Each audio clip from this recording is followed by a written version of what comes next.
Alhamdulillah, wassalatu wassalamu ala sayyidina wa habibina Rasulillah wa ala alihi wa ashabihi wa man tabi'ahu wa nasarahu wa walah, amma ba'd. Dimuliakan Fadilatul Imam Tuan Bilal, Mursi dan seluruh yang Tuan Kuasa, para jemaah yang dirahmati dan dikasihi Allah Subhanahu wa taala. Alhamdulillah, kita rafa'kan setinggi-tinggi kesyukuran kepada Allah Subhanahu wa taala sekali lagi dapat bertemu untuk kita selesai kita dapat mengabdikan diri kepada Allah. Mudah-mudahan segala amalan kita ini diterima di sisinya. Inilah pengharapan yang paling penting dalam hidup kita. Apabila kita beribadah, kita sangat-sangat mengharapkan agar amalan kita itu diterima di sisi Allah. Satu kebimbangan pada kita semua, banyaknya kita beramal, banyaknya kita beribadah, dibimbangi, ditakuti amalan kita itu tidak dicatat. Sebab itu para nabi-nabi dahulu, para anbiya, antaranya Nabi Ibrahim, Nabi Ibrahim alaihissalam berdoa kepada Allah, Rabbana taqabbal minna, ya Allah, terimalah daripada kami amalan kami ini. Itu Nabi Ibrahim. Bayangkan Nabi Allah Ibrahim itu memohon kepada Allah agar amalan baginda itu diterima. Tuan-tuan boleh bayangkan kita yang Allahu Akbar, tak tahulah amalan kita ini setara mana. Baik, jadi pada malam ini kita akan masuk kepada perbincangan kita yang saya telah muqaddimahkan sedikit tentang kitab Munyatul Musalli pada pertemuan yang lalu, yang mana malam ini kita akan berkenalan lebih lanjut tentang muqaddimahnya, iaitulah muqaddimah daripada pengarang kitab ini yang insya-Allah saya akan bacakan. Bismillahirrahmanirrahim. Alhamdulillahi rabbil alamin, alladhi ja'ala as-salata tariqatal muttaqin wa ja'ala fiha qurrata a'yuni sayyidil mursalin wa ruknan min arkanid din wa ja'ala fiha jannatal 'ajilati lil muhibbin wa ma'dani asraril 'ashiqin. Ma'dan ni maksudnya apa nama dia? Wa ma'dina asraril 'ashiqin. Baik. Dengan kumulai risalah ini dengan nama Allah yang amat murah lagi amat mengasihani akan hambanya yang mukmin di dalam negeri akhirat. Segala puji-pujian bagi Allah, Tuhan sekalian alam, Tuhan yang menjadikan salat, yakni salat 5 waktu ini jalan segala orang yang muttaqin. Apabila kita bergelar hamba Allah yang bertakwa, kita benar-benar menjadikan ibadah salat itu sebagai satu tunjang yang benar-benar kita bila laksanakan, kita dirikan salat itu dengan penuh rasa menzahirkan ketakwaan kepada Allah. Sebab itu kitab ini namanya Munyatul Musalli, pengharapan, impian orang yang salat. Bila kita salat, hadirin yang dirahmati Allah, kita nak jadi orang yang salat dengan begitu mengharap sesuatu. Mengharap sesuatu tu apa dia? Kita nak kena tahulah apa yang kita nak harap. Bukan sekadar kita nak sah semata-mata, kita nak amalan kita tu selesai semata-mata. Tetapi ada di sana pengharapan yang sangat penting, yang menjadi objektif utama orang yang salat. Apa dia? Mari kita bincang, kita tengok apa yang dibahas oleh syekh kita ni. Wa ja'ala fiha qurrata 'aini sayyidil mursalin wa ruknan min arkanid din. Muqaddimah biasalah memuji Tuhan, dan Tuhan yang menjadikan di dalam salat itu sejak mata hati pengulu segala mursalin, yakni dijadikan sejak mata hati Nabi dengan musyahadah akan Tuhannya di dalam salat, dan menjadikan salat itu satu rukun daripada rukun agama. Jadi orang yang salat ini dia bukan sekadar mengabdikan diri, tapi dia menjadikan mata hati, maknanya menghidupkan ainun basirah. Menjadikan orang itu benar-benar jiwanya itu suci. Macam itulah, boleh faham. Kita nak salat ini proses untuk kita menjadi orang yang bersih jiwa kita. Rohani kita itu suci. Sebab itu bila kita salat, of course dituntut kita menyucikan diri. Sama ada pakaian kita, tubuh badan kita, tempat kita salat. Tetapi itu luaran, rukun yang zahir, syarat yang zahir. Tetapi objektif yang kita nak capai dalam salat adalah penyucian jiwa. Yang ini tak ada siapa boleh tahu. Tak ada siapa boleh tahu. Sebab itu adakah ustaz ataupun orang yang mengajar saya ni mengajar dengan tuan-tuan ayah-ayah yang mendengar lebih suci hati saya? Tak ada siapa yang tahu. Melainkan kita benar-benar ada rasa yang bersama, maknanya keinginan yang benar. Bila kita salat, kita nak mencapai hakikat kesucian jiwa itu. Itu maksudnya. Supaya kita bila salat, kita nak sampai kepada orang yang benar-benar suci jiwa kita, dan menjadikan padanya dapat lazat manis.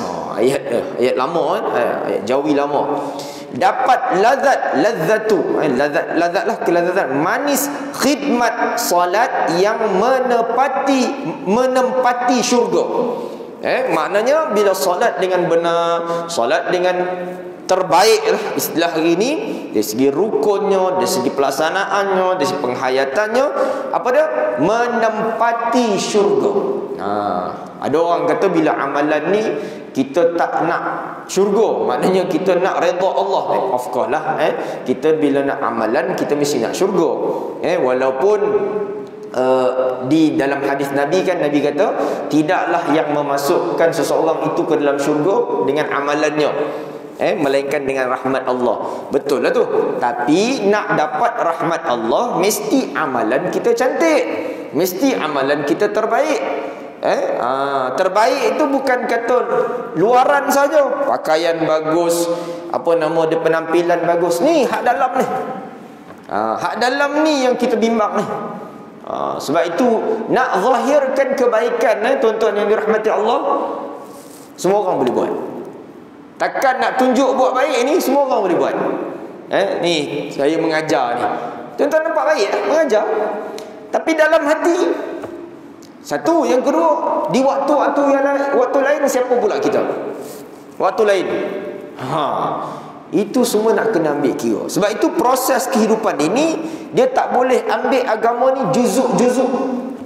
Yang rasa kita syok nak buat, kita buat. Yang rasa syok kita nak tinggal, yang kita, orang kata apa, kita susah nak tinggal, kita tak tinggal. Maknanya benda yang tak baik lah. Hatu kita ikut hawa nafsu kita. Ini yang kita takut ni. Takut tuan-tuan, takut. Bila kita baca ancaman-ancaman Allah, cerita-cerita yang Nabi gambarkan tentang orang buat baik, tapi dekat akhirat kena humban dalam neraka. Allahu Akbar. Sangat-sangat takut. Dia jadi macam tak tahu ke mana hala tuju kebaikan yang kita nak buat ni, sampai ancaman itu menyebabkan kita rasa terlalu berhati-hati. Tapi nama kalau manusia ni macam tu lah, rasa je. Tapi kadang-kadang kena uji, kena, yalah, dengan kita bermain dengan hawa nafsu, dengan hasutan, dengan apa nama dia, perasaan, keinginan dunia dan seumpamanya, menyebabkan itu perkara-perkara yang orang kata apa, yang perlu kita sedaya upaya atasi. Bukan kata kita ini perfect, kita ini maknanya memang akan clear daripada cobaan dunia, tak. Tapi dengan apa yang Allah kurniakan, jalan yang ada, Al-Quran, Sunnah, suri tauladan daripada orang-orang yang bertakwa, kita mesti ikut. Sebab itu hidup ini, tuan-tuan yang dirahmati Allah, memang kita kena ada ikon. Of course Nabi kita SAW, kemudian para salafus salih, kena tahu cara hidup mereka. Supaya sekurang-kurangnya kalau kita tak mampu ikut semua, ada ruang-ruang yang kita mampu ikut. Umpamanya kita dapat istiqamah dalam satu-satu amalan, kita dapat tuan-tuan bangun pagi, dapat tahajud umpamanya hari-hari, ataupun seminggu 2-3 kali yang kita dapat repair diri kita selalu. Di samping of course amalan-amalan yang jelas-jelas dituntut ni, solat berjemaah ni tak usah cerita lah. Ni amalan-amalan sampingan ni yang perlu kita jaga supaya itu sebagai protection, benteng kita. Kerana fitnah dunia ini sangat-sangat mencabar. Baik. Dan yang menempati syurga yang disegerakan di dalam dunia bagi hambanya yang muhibbin, dan tempat tempat segala rahsia daripada bagi tajalli Allah Subhanahu wa taala bagi orang yang asyiqin, yakni rindu mereka itu akan mahbubnya. Jadi orang yang solat ini dia nak capai kecintaan yang maksimum kepada Allah taala. Sebab itu muhibbin. Apa maksud muhibbin? Muhibbin orang yang benar-benar cinta kepada Allah dan Rasul. Kita ni nak laungkan sayang Rasul senang. Kalau dulu tuan-tuan ingat malam cinta Rasul, ingat tak? Kan? Masya Allah, satu budaya yang bagus. Baguslah, tapi dia budaya. Kita apa maksud budaya? Budaya ni trend lah. Kan? Sekarang tak ada dah. Tapi kita tak naklah takat tu saja. Mau kalau kata malam cinta Rasul, malam tu pakai putih, pakai jubah, pakai kopiah, kan? Bagus, tak ada masalah. Kan? Pergi qasidah ramai-ramai, sangat baik, saya tak ada masalah. Okey. Tapi benda tu dia takat tu je. Kan? Kita tak nak macam tu. Kita nak jadi muhibbin yang benar-benar rindu, asyiqin yang benar-benar asyik dengan kecintaan, kerinduan kepada Nabi ni sepanjang hayat. Tengok sekarang ni, yalah Covid satu hal lah kan, tak boleh nak buat majlis. Tapi maknanya even kalau Covid tak ada pun, takkan setiap minggu, setiap bulan kita nak sayang Nabi ni kena tunggu majlis. Nak kena ada majlis qasidah, nak kena ada majlis cinta Rasul baru kita sayang Nabi. Itu tak tepat. Tapi kalau nak buat tak adalah masalah, tak adalah salah, sebab itu sebagai kita kata satu program untuk kita mengimarahkan, kan.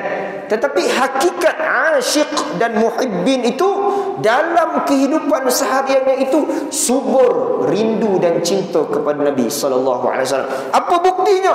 Itu soalan dia. Macam mana nak manifestasi, nak zahirkan, nak keluarkan rasa rindu dan cinta? Ini kan dia ada macam ceramah maulid sikit lah. Ni sebab Syekh kita sebut macam ni, sebab kita bila salat mau ada rasa macam tu. Sebab tu bila kita takbir, kita rukuk, kita sujud, kita nak ada rasa kita ikut sunnah Nabi. Kita nak ada rasa kita ikut cara yang Nabi anjurkan, macam mana kita buat. Baru dia rasa hubungan kita dengan Nabi. Kita dah tak boleh sentuh Nabi, tuan-tuan, mana boleh pegang Nabi. Akhirat mudah-mudahan dapat, insya-Allah, orang yang konsisten dengan sunnah Nabi, dapat masuk syurga dengan Nabi. Tapi di dunia hari ini kita tak dapat pegang Nabi, tak dapat kita nak peluk Nabi. So apa gambaran kita nak zahirkan rindu dan cinta? Tak ada pilihan melainkan kita kena izhar sunnatin Nabi, menzahirkan sunnah Nabi, menzahirkan amalan Nabi yang kita sedaya upaya mampu buatlah. Sunnah nak pergi medan perang tak mampu kita. Sunnah yang besar-besar Nabi nak buat tak mampu kita. Tapi kita solat 5 waktu, kita dapat ikut cara yang Nabi anjurkan. Kita wirid cara Nabi, kita baca Al-Quran cara Nabi. Benda-benda ni penting. Sebab itu kalau kita tengok, tuan-tuan ulama bahas, bila kita beramal ni, dia ada cabang-cabang pahala. Tuan-tuan datang masjid, pahala kan? Pahala dapat, mudah-mudahan amalan kita itu dijadikan pahala. Bila kita menyahut seruan kewajipan, itu of course pahala. Tapi dalam pahala tu dia ada banyak lagi pahala. Dan begitu juga dalam pahala tu ada ranking-ranking dia. Contoh macam kita solat tadi lah. Apakah pahala kita semua sama belaka? Tak sama. Kan? Belum tentu pahala imam lebih banyak daripada makmum. Belum tentu pahala ustaz lebih banyak daripada tuan-tuan. Tak tahu. Melainkan orang yang bila beramal tu, dia macam yang kita sebut ni, dia punya rasa dia tu, feel dia tu, bila dia buat itu dia nak, dia rasa dia buat tu macam yang Nabi suruh. Sebab tu yang sebelum ni kita bincang tentang fiqhus salah tu kan. Kitab yang ni dia macam lebih bawa kepada apa? Rasa, zauq, halawah, kemanisan. Sebab tu sebut tadi ladzah, kemanisan. Jadi sebab itu kita nak bincang yang itu sedikit supaya kita nampak bila solat ini kita mau ada rasa. Sebab itu bila orang solat, tuan-tuan yang dirahmati Allah ya semua yang mulia, dia orang solat ni, dia lidah dia cermat nak berkata-kata. Orang solat ni dia cermat bila dia bersembang ni. Kesan solat tadi ni, dia nak cakap dengan orang berlapis-lapis. Dia tak sewenang-wenang berkata. Mana nak pergi cakap kat orang, nak pergi cakap pasal dia ni, melainkan benda tu memang jelas tu cerita lain. Tapi maknanya dia tak sewenang-wenang. Tu satu. Hati dia, hati ni ada buruk sangka kat orang sikit, ada macam dia cepat-cepat back balik, perbaiki balik. Ini orang yang jiwa dia hidup dengan solat. Sebab itu kita bila solat, hadirin yang dirahmati Allah, saya ingatkan diri saya khususnya dan kita semua, supaya kita nak menjadikan solat ini benar-benar ada nilai dalam kehidupan. Kalau ikut yang apa yang dibahas, yang di secara zahirnya, kita nak menjadi orang yang asyiqin, iaitu orang yang merindui kekasihnya. Jadi kita nak sampai satu level bila solat ini melambang ataupun satu langkah kita untuk semakin dekat kepada Allah dan Nabi SAW. Bukan sekadar kita menyahut kewajipan, hak tu betul, itu jelas. Tapi di sebalik itu dia ada rasa yang, sebab tu beza tuan-tuan kan. Ni saya pun cakap pada sendiri lah kan. Kita kan tengok cara kita solat, kita datang pukul berapa kan, persiapan kita tu macam mana, beza. Ada orang kan kadang-kadang lah, macam saya jauh sikit kan, dah datang masbuk kan. Kalau tanya ustaz, boleh tak datang awal solat jemaah? Betul lah, saya terlewat lah kan. Yalah, jalan pun sibuk kan. Tapi maknanya kalau orang yang betul-betul dia ada rindu dan asyik ni, dia persiapan, dia ready, dia nak solat kan. Sebelum Bilal azan dia ready lah, kalau boleh lah kan. Kalau ada apa nama dia, dia bukan wajib, hak tu tak wajib kan. Wajib ni solat 5 waktu, tapi proses menggambarkan rasa rindu tu, dia macam tu tadi. Dia punya ready dia tu, preparation dia tu kan, itu antara gambaran dia menzahirkan rindu dan cinta kepada baginda Nabi ataupun kepada Allah Subhanahu Wa Taala dan baginda Nabi sallallahu alaihi wasallam. Baik, itu sebagai kata apa, antara inti kepada ibadah salat. Baik. Wassalatu wassalamu ala sayyidina Muhammadin rasuli rabbil alamin wa syafi'il muznibin. Allahu akbar. Ni sedap bahasa ni. Dan rahmat Allah dan selamanya atas penghulu kita Nabi SAW, Nabi Muhammad SAW, pesuruh Tuhan, yakni pesuruh Allah Subhanahu Wa Taala sekalian alam, dan yang memberi syafaat ia akan segala orang yang berdosa pada hari kiamat. Allahu akbar tuan-tuan. Syekh kita guna istilah apa dia? Syafi'il muznibin. Nabi ni bagi syafaat dekat orang-orang berdosa. Nak menggambarkan kita ni semualah tuan-tuan, semua kita, masuk saya yang paling banyak ni, banyak bercakap ni, kita semua ni pendosa. Sebab tu kita tak boleh angkuh, tak boleh takabur, tak boleh sombong, tak boleh ujub, tak boleh rasa kita ni ada bagus. Betul kita ada kelebihan-kelebihan tertentu, tak kira lah di sudut apa pun. Kalau kata ustaz boleh ceramah sikit, ustaz ada ilmu sikit, tapi sedikit pun tak boleh nak ada dalam hati ni rasa aku lebih baik daripada orang lain. Na'udzubillah. No. Tak mau tuan-tuan. Kita memang pendosa. Sebab tu saya banyak kali saya kata, tidaklah orang yang bercakap ke atas ini lebih dekat dengan Tuhan daripada tuan-tuan yang di bawah. Saya di surau taman saya tu tuan-tuan, dia orang minta kuliah, saya tak nak duduk atas. Saya kata duduk bawah. Tapi surat macam ni kan, tuan-tuan nak suruh saya tak nampak.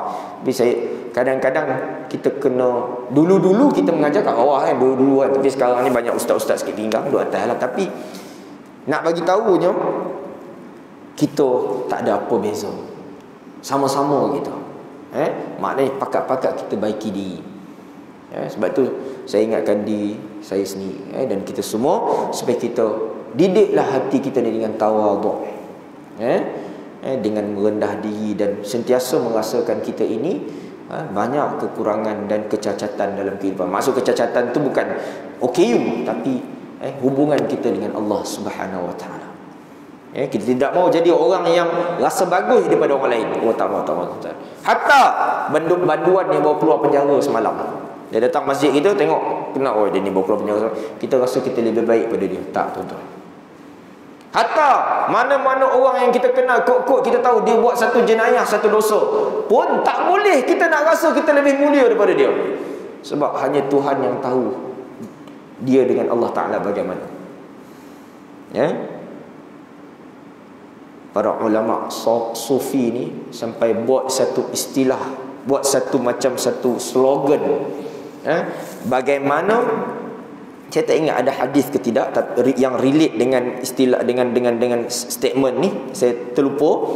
Tapi ada kenyataan yang menggambarkan bagaimana pendosa itu boleh ke syurga, orang yang beribadah itu boleh ke neraka.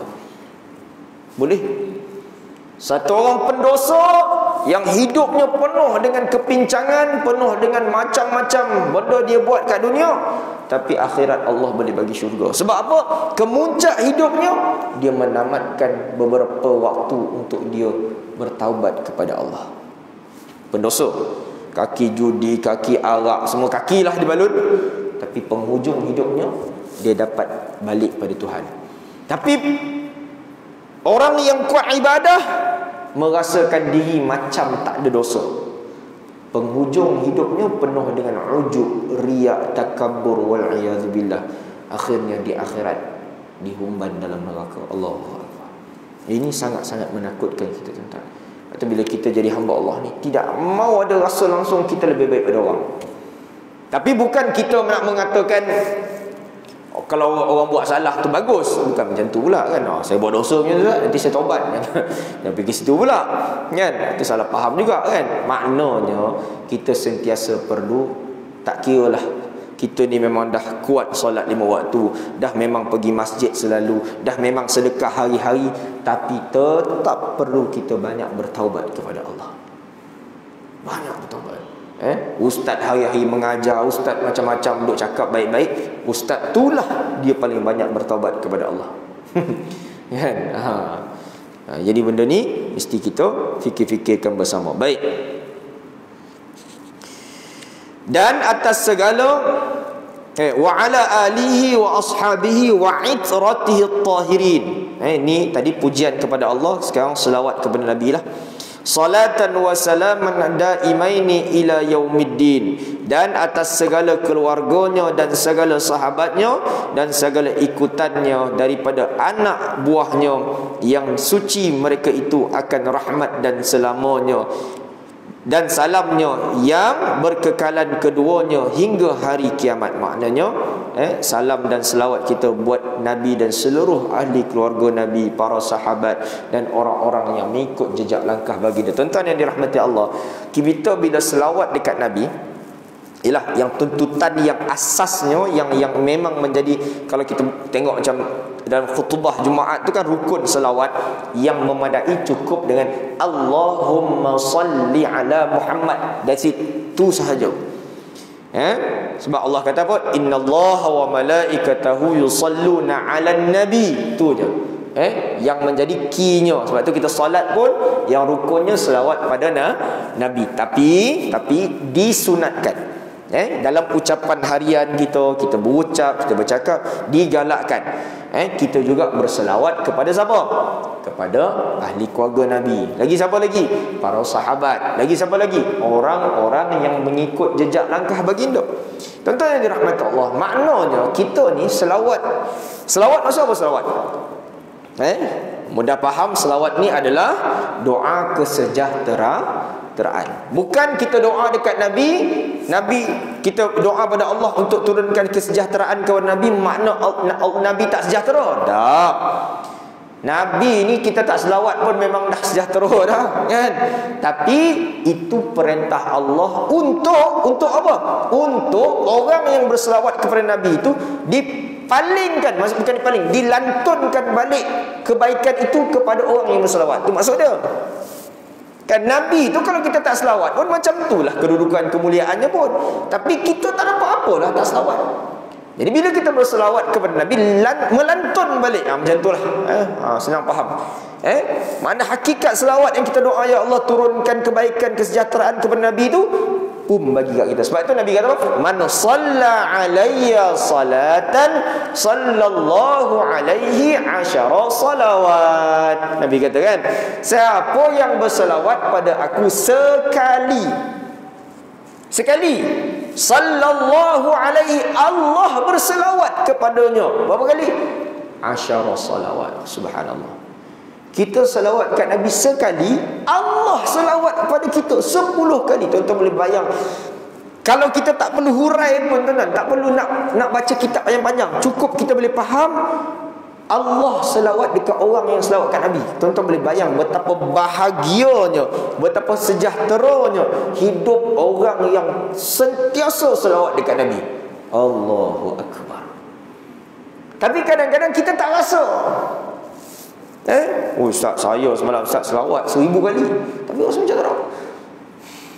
Masalahnya kita kalau boleh masa tu buat, semua nak rasa time tu juga. Ini satu masalah kita. Kita kena faham juga, yang tuan-tuan yang dirahmati Allah, ya semua kan. Memanglah itu janji Allah, janji Nabi, siapa selawat tu Allah pantulkan balik selawat. Tapi apa yang sebenar-benar erti yang Allah nak bagi pada kita tu? Kan kita nampak kesejahteraan, kadang kita ada masalah kan? Sebab kita terlupa bahawa kehidupan kita ni bukan takat-takat yang depan mata ni. Kita akan berdepan dengan berbagai lagi mehnah, cabaran kehidupan yang ke depan. Yang itu benda-benda macam tu yang kadang-kadang kita tak perasan Allah bagi. Kita terselamat daripada musibah, kan? Terselamat daripada kata apa, penganiayaan dan sebagainya. Benda-benda begitulah. Sebab itu kita tak boleh macam kita berdoa lah, kan? Selalu kita dengar kan, orang berdoa ni bukan exactly apa yang kita minta tu confirm Allah bagi. Yang disuruh doa, minta. Tapi of course kita nak apa yang kita minta. Itu dah tentulah tabiat kita. Tapi macam kita tahu lah, Tuhan ni dia bukan mesti bagi apa yang kita nak. Dia bagi apa yang kita perlu. Hak tu lebih utama. Kita mesti nak rumah besar, kereta besar, semua cukup. Betul. Kan? Kita minta, dan memang Nabi ajar doa-doa demikian untuk kita minta pun boleh. Tapi ada sebahagiannya Tuhan tak bagi macam tu. Dia bagi yang lebih penting. Kesehatan, kesejahteraan ni boleh datang masjid 5 waktu, tuan-tuan. Kita tak perasan benda-benda macam tu. Ini benda-benda yang mesti kita hadam bersama. Baik. Jadi bila kita berselawat kepada Nabi dan juga para sahabat, kita mendoakan buat mereka. Jadi sahabat, tabi'in dan apa dia? Yang disebut, dan orang-orang yang mengikut jejak langkah baginda, yang itu kita sebenarnya sedang berdoa buat diri kita juga. Kalau kita sedarlah, kita perasan. Maknanya kita kalau orang yang benar-benar mengaku kita ini orang yang betul-betul berada di jalan yang disukai oleh Nabi, yang dituntut oleh Nabi, maka doa tu untuk kita semua. Sebab itu contohnya kita solat kan, kita baca suratul Fatihah. Kan kita baca umpamanya ihdinas siratal mustaqim. Kan itu kita semua pakat-pakat doa antara kita satu sama lain. Kawan-kawan kita yang duduk dekat negara mana, duduk dekat semua negara lah, nama kata orang Islam ni sebut ihdinas siratal mustaqim. Ya Allah, tunjuk kami. Siapa kami? Semua orang Islam. Tapi nak katanya orang yang benar-benar nakkan hidayah Allah Ta'ala, itulah yang Allah bagi hidayah. Jadi orang-orang kita doakan, orang sana doa. Sebab itu kita ni sebenarnya sangat kuat tuan-tuan, kita sesama Muslim. Sangat-sangat kuat. Sebab tu kita sedih. Ni saya dulu-dulu saya pernah cerita benda-benda ni apabila, kalau dululah tuan-tuan ingat zaman-zaman kita ni masyarakat Melayu ni macam, yalah sampai sekarang pun boleh kita kata macam tegang jugalah dalam isu-isu, contohnya isu politik kan. Sedih tuan-tuan. Saya daripada dulu lagi daripada dulu saya tengok bila umat Islam bercakaran, padahal solat satu saf, sujud pada tempat yang sama, kiblat yang sama. Tapi bila keluar, yalah takat-takat masing-masing punya pendirian politik tu tak boleh kata apalah kan. Itu semua ada stand peribadi. Tapi sampai macam kawan tu bukan seakidah dengan dia lagi dah dibuat. Dulu tuan-tuan ingatlah zaman ni sebagai senior saya ni kan. Saya dulu sempat jugalah kan zaman-zaman kan hardcore dulu kan. Itu bila saya tengok balik, ni bukan dia. Ni bukan satu track yang baik lah untuk kita. Hatta zaman sekarang pun even tak kira lah dengan culture politik kita dah banyak berubah semua, tapi still kita kena faham bahawa kita ni umat yang satu. Takat-takat nak beza pandangan kita dalam isu ni, it's okay lah, tapi tak boleh lebih pada tu tuan-tuan. Tak boleh lebih. And the end of the day, kawan tu mati, kita datang, kita doakan dia, kita sebut Allahumma ghfir lahu. Tak kira lah dia parti apa pun, dia warna apa pun. And the end ke akhirat kita satu akidah. Sebab tu tak berbaloi kita nak berbalah berlebih-lebihan. Sama ada dalam isu politik ke ataupun isu khilafiyah. Kan, isu khilafiyah macam tu juga. Hak kawan ni kata tahlil bid'ah, hak ni tak berbaloi. Kan, takat-takat nak bincang di sudut ilmu perbahasan ulama, okey. Tapi mau sampai hak ni mengawak berlebih-lebihan dalam mengkritik, saya ingat.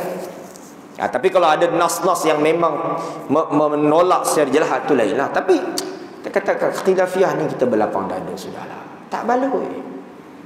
Bila kita mati, kita ni, saya kalau mati tu kan, saya sangat mengharap doa semua orang Islam, tak kira lah dia mazhab apa, dia aliran apa. Ajaran sesat tak payah ngawal lah.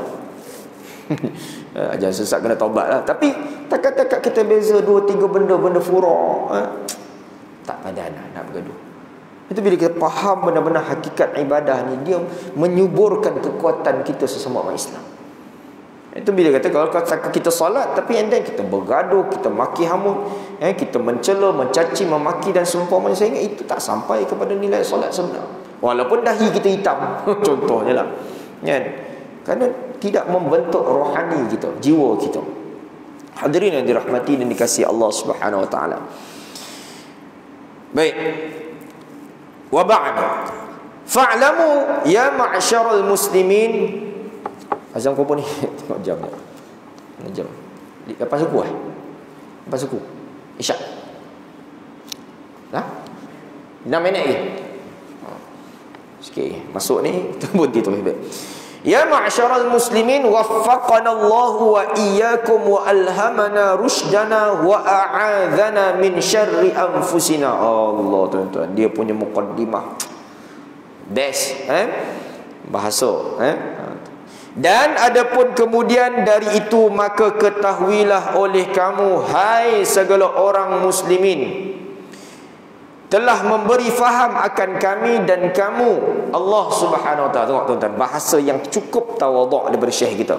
Yang beri faham akan kami dan kamu daripada Allah Subhanahu wa taala. Dia sebut kami dan kamu. Menunjukkan syekh tawaduk. Dia tak rasa dia lebih tahu daripada orang lain. Maknanya kita sama-sama Allah bagi kefahaman. Dan mengilhamkan kami dan kamu cerdik dan lindungkan daripada kejahatan diri kita. Maknanya semua yang menjaga kita, yang mengurniakan nikmat, yang memelihara kita daripada segala benda tak baik ini, Allah Subhanahu wa taala. Sebab itu yang kita sebut la haula wala quwwata illa billah. Kita sebut betapa kita mengakui bahawa diri kita ni tak ada apa pun, melainkan Tuhan bagi kekuatan, melainkan Tuhan pimpin kita, melainkan Tuhan jaga kita. Kita keluar rumah, siapa jaga family kita tuan-tuan? Tuan-tuan ada anak-anak duduk dekat negara, mungkin luar negara ke mana ke, siapa jaga mereka? Sebab itu kita mau jadi baik di sini, Masa yang sama hati kita ni sentiasa bermunajat. Semua orang yang ada sekeliling kita ni baik-baik belaka.